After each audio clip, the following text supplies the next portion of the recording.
இந்த இடத்துல இன்ஸ்டலேஷன் பண்ணி முடிச்ச உடனே அவ்வளோ நிறைவாகவும் மகிழ்ச்சியாகவும் இருந்ததுங்க. இன்றைக்கி நம்ம வந்திருக்கக்கூடிய ஊர் கோயம்புத்தூரில் இருக்கிற தொண்டாமுத்தூருங்க. இந்த இடத்துல புதுசாக ஒரு ஓல்டேஜ் ஹோம் ஒன்று கன்ஸ்ட்ரக்ஷன் பண்ணிட்டுருக்காங்க. அதுக்கு தான் நம்ம Pioneer bio tank 4000 litre 6000 litre 2 டேங்கை ஃபிக்ஸ் பண்ணி கொடுக்கலான்னு வந்திருக்கோங்க. இப்போ நீங்கள் பார்த்துட்டு இருக்கிறது 4000 லிட்டர் டேங்கோட இன்ஸ்டலேஷன். டெய்லியும் 90 பேர் யூஸ் பண்ணுற மாதிரி எங்களுக்கு டேங்க் கொடுத்துருங்க இவங்க சொல்லியிருந்ததுனால இந்த சைஸ் நம்ம கொடுத்துருக்கோங்க. இப்போ நம்ம இன்ஸ்டலேஷன் பண்ணிட்டு இருக்கிற இடம் பார்த்திங்கன்னா சுற்றியுமே வேப்ப மரங்கள் அதிகமாக இருக்குது. இந்த மாதிரி வேப்ப மரம் தென்னை மரத்தோட வேர்கள் எல்லாம் ஆழம் போகாதுங்க, நீளமாக வளரக்கூடியவை. இந்த குழி எடுக்கும் போதே பாருங்கள் சைடில் எவ்வளோ வேர்கள் வந்திருக்குன்னு. இந்த மாதிரி இடத்துல நீங்கள் காங்கிரீட்டில் செப்டிக் டேங்க் கட்டுனீங்கனாலும் சரி, இல்லை பயோ டேங்கே பார்த்தீங்கன்னா காங்கிரீட்லேயும் கிடைக்குது, பிவிசிலும் கிடைக்குது.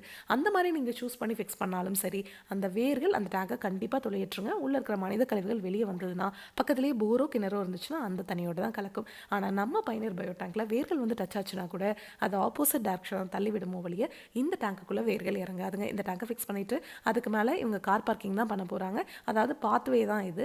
இதுக்கு மேலே 10 டன் வரைக்கும் இருக்கிற வெயிட் வச்சிங்கன்னா கூட ஒன்றும் ஆகாதுங்க. அவ்வளோ குவாலிட்டியாக இந்த டேங்கை நம்ம ரிஜிஸ்டர்ட் எஃப்ஆர்பி அப்படிங்கிற மெட்டீரியல் செஞ்சு கொடுக்குறோம். இதுக்கு மேலே நீங்கள் பாத்ரூம் டாய்லெட் கன்ஸ்ட்ரக்ஷன் பண்ணிக்கலாம், இல்லை இதுக்கு மேலே நீங்கள் ஸ்டோர் ரூம் கூட கட்டிக்கலாங்க. இந்த டேங்கை நீங்கள் ஃபிக்ஸ் பண்ணிட்டீங்க அப்படின்னா ஃப்யூச்சரில் ஒரு 30-40 வருஷம் கழிச்சு இந்த டேங்கை ஃபிக்ஸ் பண்ணியிருக்கிற இடத்துல ஏதாவது ஒரு கன்ஸ்ட்ரக்ஷன் ஒர்க் பண்ணுறீங்க அப்படின்னா கூட இந்த டேங்கை எடுத்து எந்த இடத்துல வேணாலும் ரீஃபிக்ஸ் பண்ணிக்க முடியுங்க. இந்த டேங்கை நீங்கள் ஃபிக்ஸ் பண்ணிட்டீங்கன்னா வாழ்நாள் முழுதும் இந்த டேங்குக்காக நீங்கள் ₹1 கூட செலவு பண்ண தேவையில்லை. இந்த டேங்குக்குள்ளே வர மனித கழிவுகள் உள்ளே வரவே பாக்டீரியானால சுத்தமாயிட்டே இருக்குங்க. தண்ணீரையும் சுத்திகரித்து வெளியே அனுப்பிச்சிடும்.